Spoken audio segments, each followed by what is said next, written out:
vient d'entrer à Tambacounda. Comme ngeen ko gisee caravane des leaders de la coalition de la grande coalition Yewwi Askan Wi vient d'entrer à Tambacounda. Ñu ngi nii di dugg Tamba waa Tamba gàttandu leen jële leen ca entrée ba fas yéene ànd ak ñoom dugg ci dëkk bi.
Kon le président Ousmane Sonko ngeen di seen noonu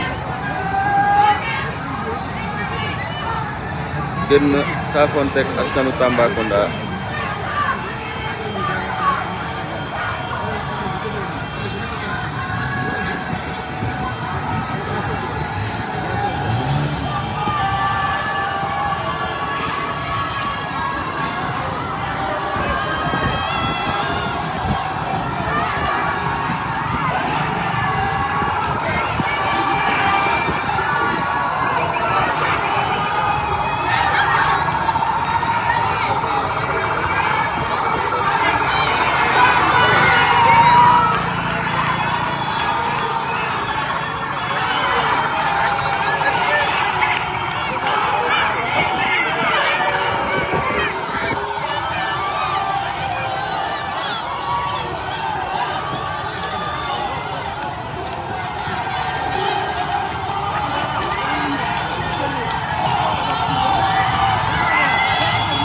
waaw il est 23h presque 45 minutes ñoo ngi fi nga xamante ni ñoo ngi dugg Tamba 23h53 minutes pour être très précis.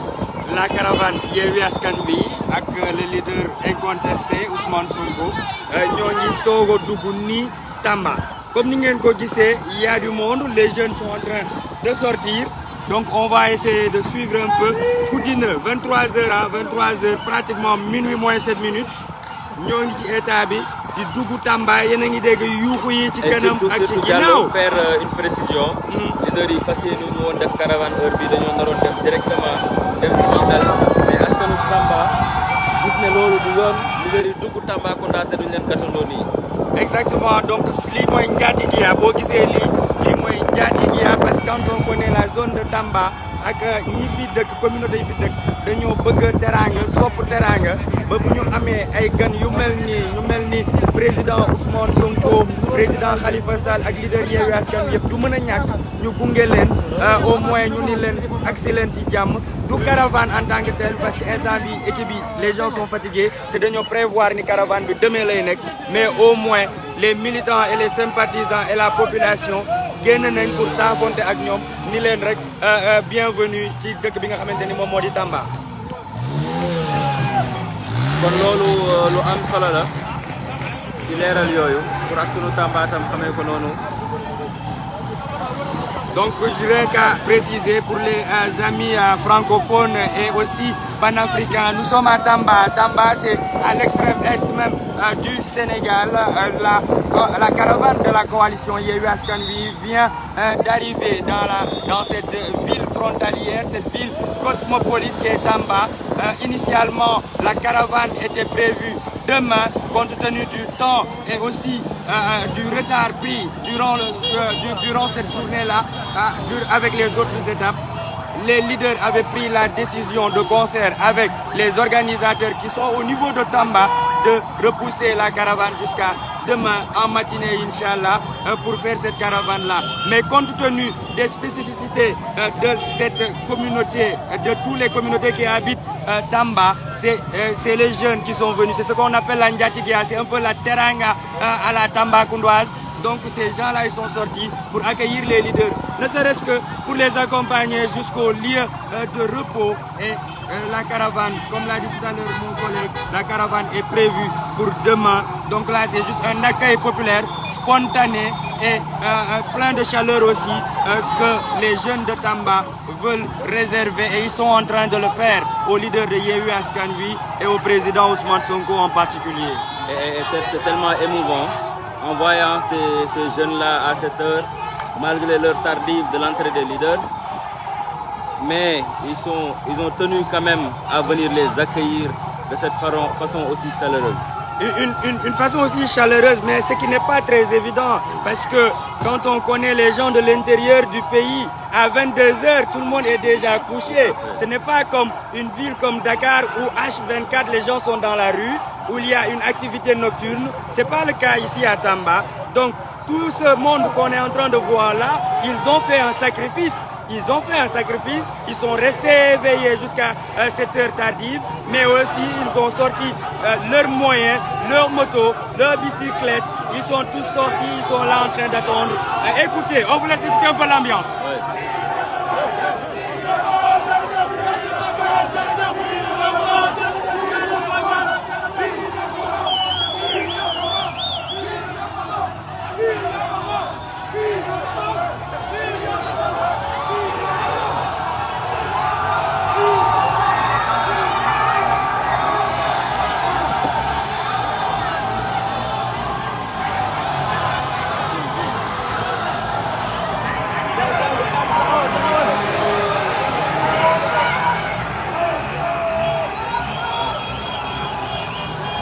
Comme vous le voyez, l'accueil spontané, l'accueil tout aussi chaleureux des jeunes et des populations de Tamba à pratiquement 0 heure ici à Tamba, la capitale orientale du Sénégal. Les jeunes sont sortis, nombreux. Regardez, on vous laisse vivre cette ambiance-là, cette symbiose, cette harmonie entre des êtres qui s'aiment et qui aiment le Sénégal, la jeunesse de Tamba et les leaders de Yewwi Askan Wi.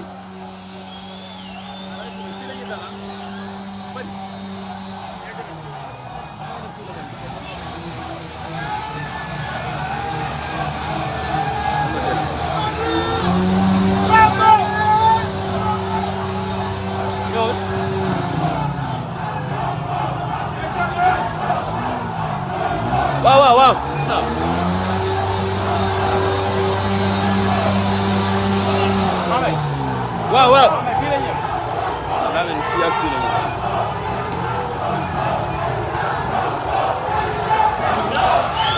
Kon lii rek day firndeel encore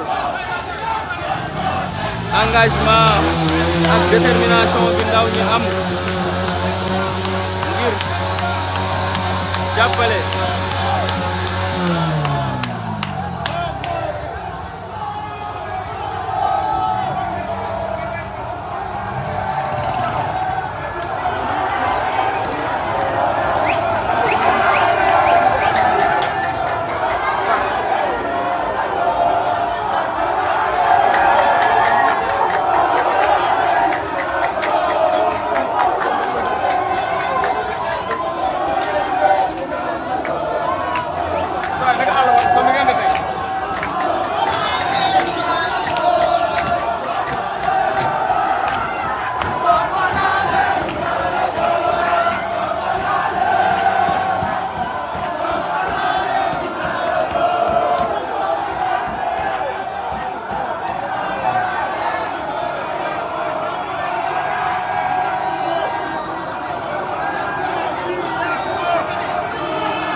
xamante ne noonu la ñu accueillir les leaders de la coalition Yewwi Askan Wi. parce que préparé wuñu woon caravane ci guddi gi d'après les informations yi ma am.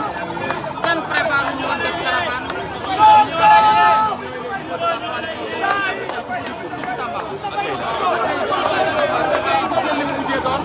nit ñi ñoo mujjee génn bi ñu yëgoon la coalition Yewwi Askan Wi est là bi ñu yëgee la conférence des leaders est là bi ñu yëgee le président Ousmane Sonko est là ñoom dañoo génn bëgg moo def caravane alors qu'il est libre te pourtant fii may waxee yow Mame Mbaye leader yi li ñu wax mooy nee nañu bàyyi ba suba waaye population yi ñoom nee nañu bawuñu ba suba dañuy taxaw saafonte avec les leaders de la coalition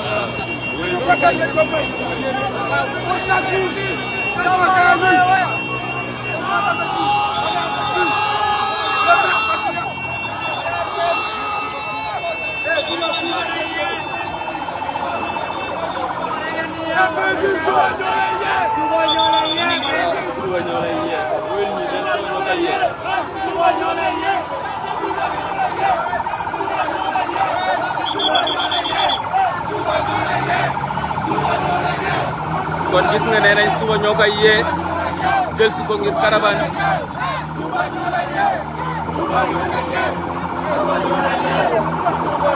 kon dégg nga jeunes yi. Mame Mbaye. waaw waaye ñoom ñoo ñu yee waaye bu ñu yee 8 heures de bu ñu yee aussi 9 heures dañ bàyyi ba 10 heures wala 11 heures ndax tey yoon bi dafa miti te faw ñu noppalu. waaw bu ñu yee dañ ñu yee 11 heures. 11 heures dañ ñëw yee suñu 11 heures ñu mën a départ ak ñoom 11 heures jëmale ñu si ko ci. waaye c'est-à-dire waaw ñu lay fàtte.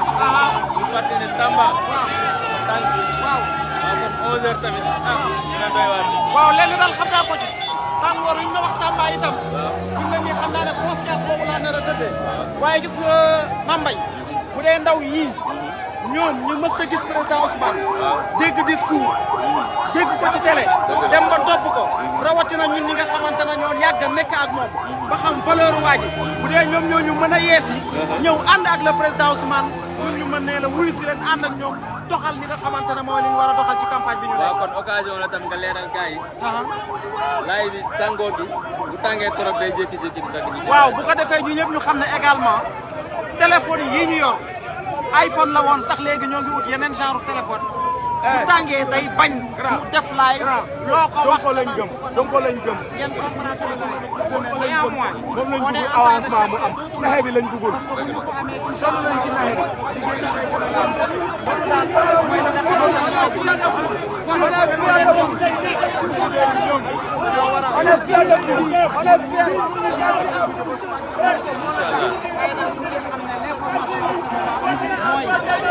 La caravane est prévue pour demain. On vous donne rendez-vous demain, Inch'Allah.